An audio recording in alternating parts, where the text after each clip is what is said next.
and welcome to Talk to Tiana. I am Tiana and this is my YouTube channel.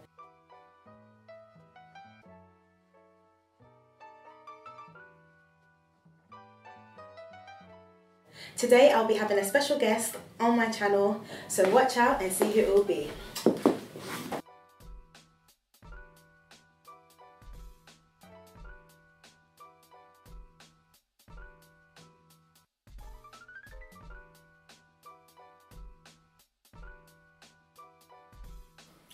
My name is Nicholas Dex. I'm a young fashion designer, I'm an entrepreneur, and I'm here with tea.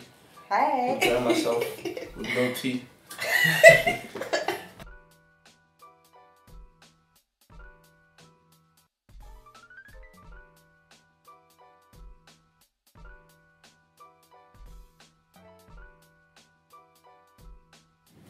Hello Nicholas. How are you, right? I'm fine, thank you. And Good. you? I'm good. That's good. Welcome to my YouTube channel, Talk to Tiana. The reason why I brought you to my YouTube channel today is with Ghana independence coming up, I wanted to do a special edition for inspirational Ghanaians, and I believe that you're one of the inspirational Ghanaians that's out there, and I wanted to interview you. Thank you. Appreciate it. You're welcome. So just to start off, how did ODF start? ODF originally was inspired through a lot of music. Before fashion, I was actually doing music. So I wanted to represent myself a bit different from other artists that was out at the present time. Yeah. So I was actually sponsored by Adidas or whatnot. Oh. But I just found out that I wasn't as diverse as I could be. I didn't stand up. So before it was actually ODF, it was known as Al-Jufil. And Al-Jufil was just like a slang that we used to say. Yeah. And we just made a clothing line out of it. But obviously as I got older and started getting into fashion a bit more, we developed and rebranded it into One Diverse Fashion, which is obviously what ODF stands for. And you know, that's the way it's been going. So we started about 2007, rebranding in about 2010. Yeah, so we've been going on for quite a bit right now. Okay. Yeah. Would you say there was something that specifically influenced you to call it One Diverse Fashion? I mean, a lot of our inspiration comes from a lot of arts, lifestyle and culture, and that was the best name to kind of call ODF, because that's what we represent. We represent the people, represent art, represent life, we represent the whole culture. So One Diverse Fashion really, it's more than a clothing line, it's a lifestyle, and I think that's the perfect name for what we represent. Yeah. Okay, interesting. Very interesting actually. Yeah. So what sparked your interest in fashion? To be honest, I was just seeing a lot of different personalities with your style, and I think that was really amazing. For ODF especially, it's more about being simple. Okay, it's kind of like a school uniform, alright? Yeah. Everyone's got their jumpers, their blazers, their ties, but you can wear your tie a bit differently. You can wear it shorter, you can wear it longer. You can maybe wear your blazer over your shoulders or put it over your shoulders. Yeah. It could be anyway. So you're standing in to stand out. That's it. That's where it came from. You've been doing your research. I'll be doing my research. I like that. That's our slogan, if you don't know. So what made you take fashion more serious and make a career out of it? What made me take fashion a bit more serious and allowed me to make a career out of it was the fact that I was representing people. I was representing a culture through simplicity. So kind of just teaching individuals through the clothing line how to be simple but how to still stand out and be effective and look great. That was the method and our main concept for ODF clothing. How we made a career out of it was just by producing quality and just being very consistent and relevant throughout the whole industry. So yeah, okay. I guess that's how we got the hat on your head. Hey, make sure you get your ODF hats. But yeah. So, is there any type of clothing that you avoid wearing since you're a fashion designer? I'm not an individual that just wears strictly ODF clothing, even though my hat is ODF clothing and hers. No, I just, anything that's too loud I try to stay away from. I like to be simple, because then you get to tap into the individual and into their style from their perspective. So that's what I concentrate on. Oh, cool. So how would you say your work is received? When you say received, what do you mean exactly? Like what's the response like? Yeah, what's the response? Yeah, very positive. Because I'm representing people and it's about the culture, it involves people, you know, voicing their opinions and whatnot. So what I've made sure, especially with, let's say for example, the kids' clothing line, is that we're low on carbon, we're ethical, and obviously eco-friendly. Okay, just to kind of just see it as one of our niche, our USPs for the kids, and that's through getting feedback through speaking to mothers and fathers, etc. So the kids itself, I can produce quality and still have a little meaningful message behind it. But overall, the feedback and the response for ODF has been quite positive. I've been taking a lot of constructive criticism as well.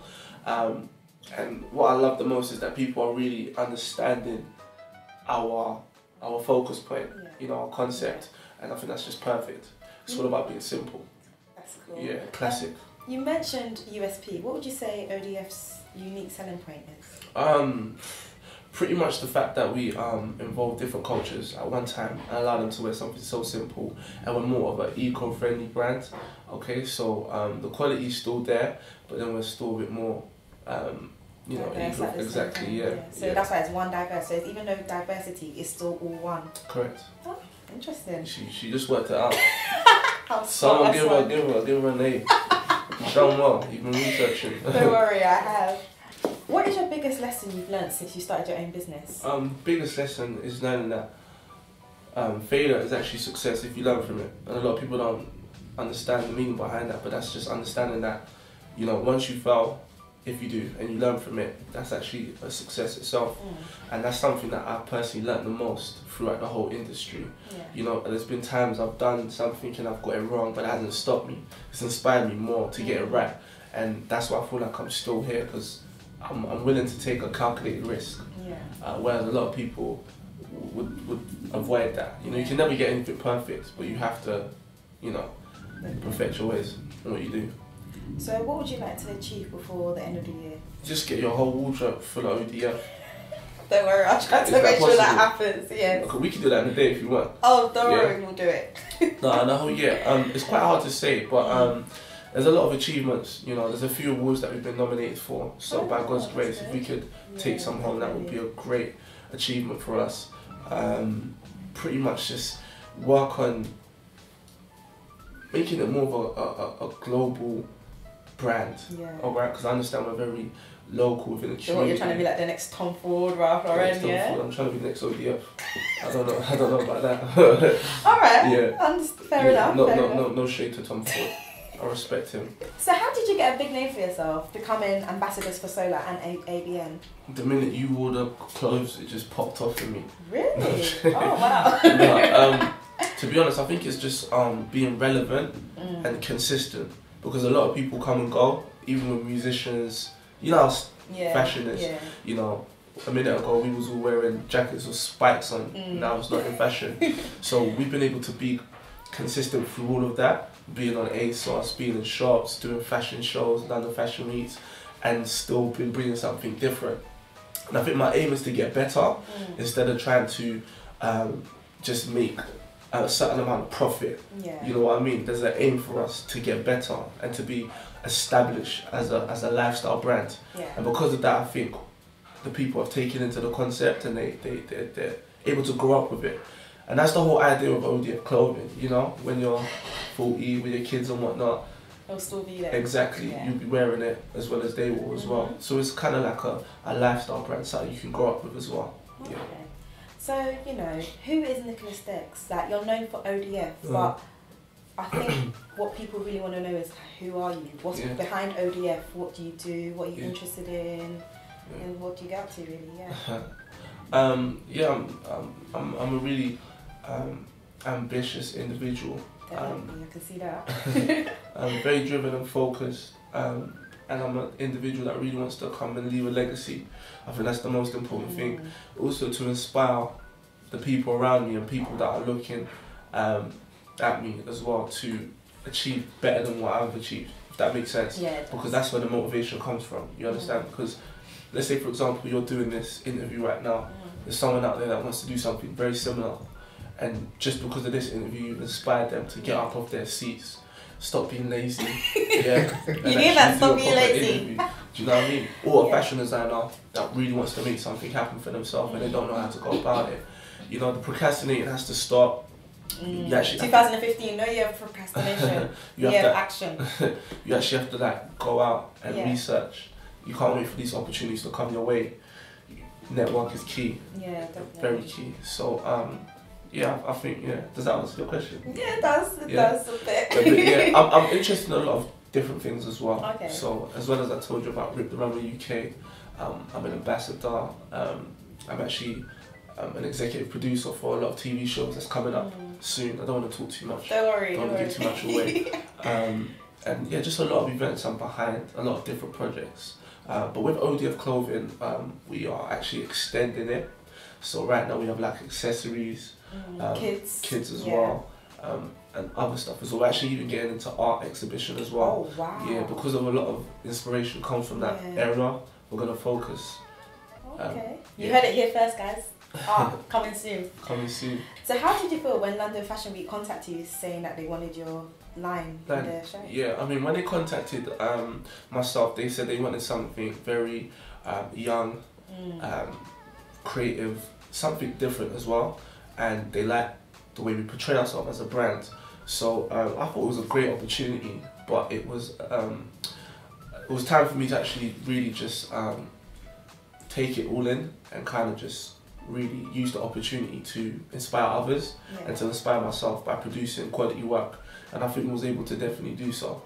So yeah, it was really good. So what motivational message would you have to say to anyone that wants to follow your footsteps?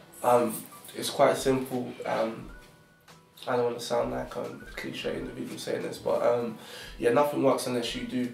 If you're really trying to achieve something, it's important to have realistic goals and be able to achieve it with the right sort of time and measure it.